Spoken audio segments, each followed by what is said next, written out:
তো জয় হিন্দ বন্ধুরা, আগামী কাল পিআরবি বোর্ড 60,178 জনের মার্কস পাবলিশ করেছে।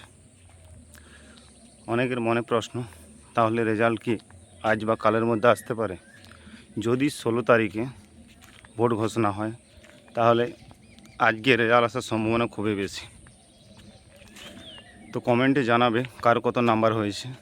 অনেকের নাম্বার বলছে 1-2 নাম্বার কমেছে, আমারও 1 নাম্বার কমেছে 1.25। OBC B, OBC A, UR, SC ST কার কত নাম্বার আছে নিশ্চয়ই তারা কমেন্টে জানাও। আর কাট অফ অনেকজন জিজ্ঞেস করছে, দাদা কাট অফ কত যেতে পারে? কাট অফের ভিডিও বানানো হয়েছে, আগে দেখবে। তাও বলছি, কাট অফ থেকে যে কোনো কাস্টের ছেলেরা 13 যোগ করো এবং ইউআর 12 যোগ করো বা 11 যোগ করো, এর মধ্যে 60-এর উপরে আশা করি ইউআর কাট অফ যাবে না।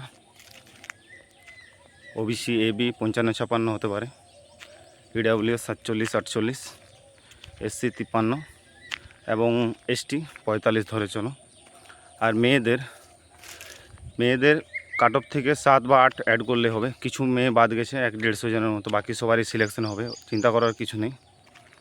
আর রেজাল্ট আশা করি আজকে দেওয়ার সম্ভাবনা খুবই বেশি। যদি 16 তারিখে ভোট ঘোষণা হয় তাহলে আজকে রেজাল্ট দিয়ে দেবে। আর যদি ডিলে হয় তাহলে 20 তারিখ পর্যন্ত তোমরা অপেক্ষা করতে পারো।